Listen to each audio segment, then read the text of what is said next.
Good afternoon, students.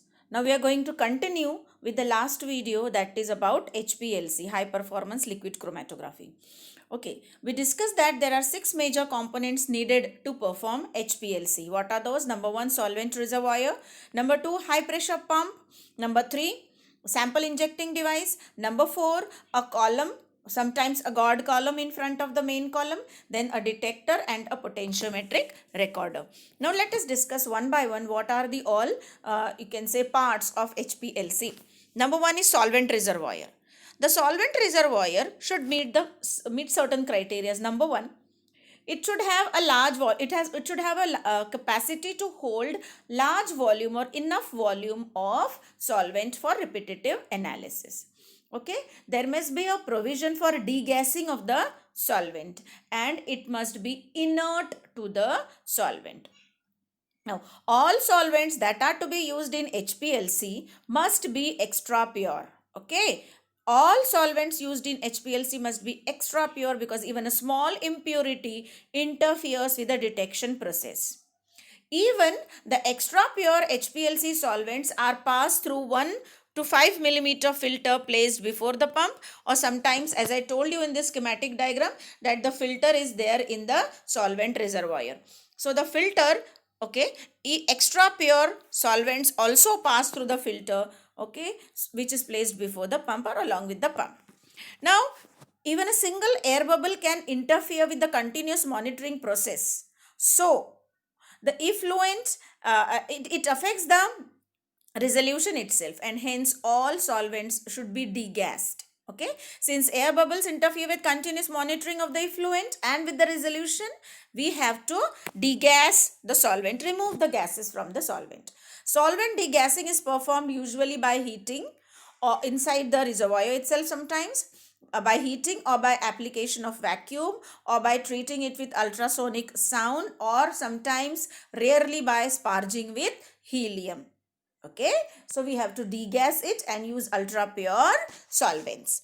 Now generally glass and steel containers of 0.5 to 2 liter capacity are suitable as solvent reservoirs. Sometimes the solvent bottles that we purchase from the market can also serve as reservoirs. Now the pumping system, high pressure pump required to pull the you can say solvent onto the column, push it on through the column. Pumping system can be said to be the heart of HPLC. By producing reproducibly high pressure, the pump produces high pressure. The pump plays a major factor in obtaining high resolution, high speed analysis and reproductive quantitative analysis. Okay, so pump plays a major role in the resolution, the speed, the pressure, etc. A good pump should have certain properties. Number 1, it should produce a pulseless flow. Absence of pulsation minimizes detector noise. So it should produce pulseless flow. Suitable pump should provide solvent flow rate of 0.5 to 1 you can say decimilliliter or per minute, which is compatible with most of the HPLC modes. Okay, and then should be the delivery should be at a constant rate.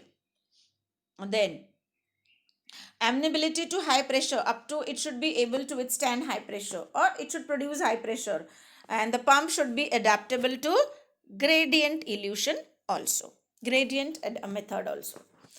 Now the pumping systems that can be used are pneumatic amplifier, liquid displacement by compressed gases, which we call as holding coils, pneumatic amplifiers, piston driven by a moving fluid, reciprocating piston, syringe pumps, etc. Okay.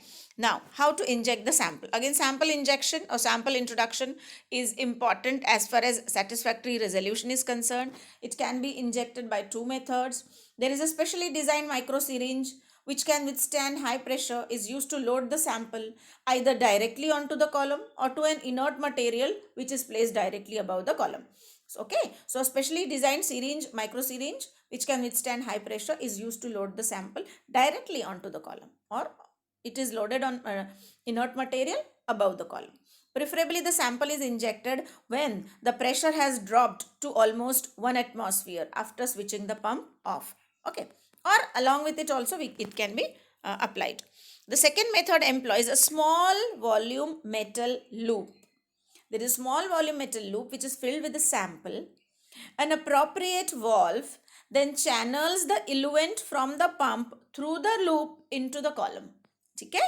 So there is a valve which will channel the solvent coming from the reservoir, okay, from the pump through the loop directly on the column. The sample is thus carried spontaneously along with the eluent onto the column and separation occurs.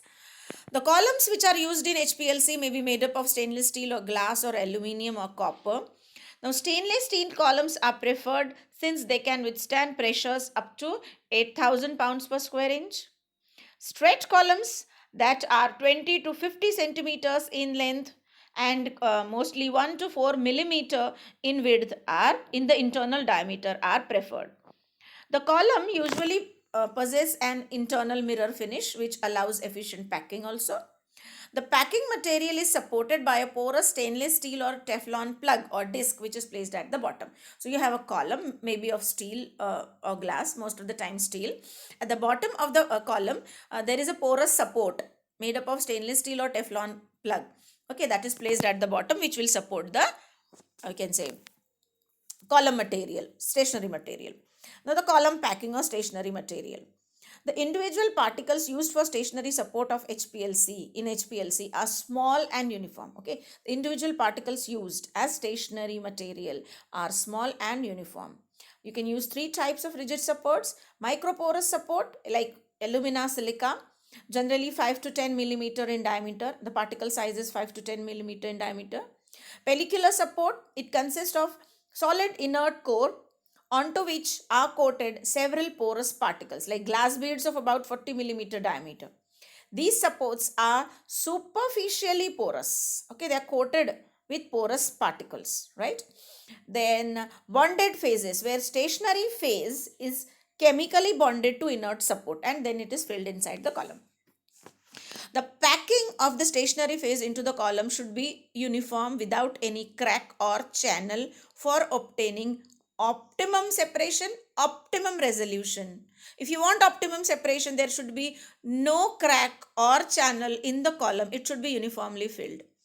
Rigid solids and hard gels are densely packed, while soft gels are packed under gravity only. Okay, so if you are using glass beads like rigid solids or hard gels, pack it densely. If soft gels are there, it is packed only under gravity. Okay, so then comes the guard column. Sometimes before the main column, there is a guard column. Why? Samples, when you are using samples like serum or other biological materials, they can be directly applied to the column without any pre-treatment. Why? As the resolution power of HPLC is very high. Okay, so because resolution power of high performance liquid chromatography is very high, we directly apply the sample onto the main column. What type of samples? Like serum biological materials. However, when you apply the sample directly, it clogs the column after some time. After some application, the column gets clogged or blocked because undesirable components may be present in the biological sample. Okay, so to circumvent this problem, to overcome this problem of blocking the main column, a short column, a small column, 2 to 10 centimeter, precedes the main column. Okay, in front of the main column or before the main column, there is a short column placed which is having a small size. Okay, and then comes your main column. This short column is known as guard column, and its function is to retain those biological impurities or components which would otherwise block or clog the main column. Okay, so the guard column retains the biological undesirable components, impurities that can block the main column. The guard column has the same diameter like that of your main column and same packing material, same stationary phase like your main column. The packing of the guard column can be replaced at regular intervals. Okay, so once your sample has been loaded on the column and eluted out, then the fractions that are collected need to be detected. So detectors that are used in HPLC are highly sensitive, as the quantity of the column applied to the quantity of the sample that we are applying is very small. Okay, so the quantity of sample that is applied may be in picogram or femtogram or nanogram, like, okay, Up to milligram we can apply, but because the sample applied is in very, very small quantity, the detectors should be highly sensitive. Okay. What are those? UV visible photometers, UV visible spectrophotometers. UV visible photometers can be used for HPLC. These detectors are inexpensive and sensitive. They are, however, sample sensitive, as only those sample molecules which absorb in the range of 254 to 280 nanometer can be detected. Okay, so that's why they are very sensitive as far as the absorption range is concerned. UV visible spectrophotometers with wavelength selection range from 200 to 800 nanometers are very popular, okay, because they can detect the samples having wide range of absorption spectra. Absorption, like from 200 to 800 nanometer, it can measure. Apart from these photometers or spectrophotometers, refractive index monitors, fluorescence detectors can also be used as detectors in HPLC. Now, what are the application? HPLC is successfully applied for the separation of proteins, nucleic acids, plant pigments, polysaccharides, amino acids, pesticides, steroids, drugs, other metabolites, serum proteins, animal and plant hormones, complex lipids, etc. Okay, so it has been successfully used for so many separations, right?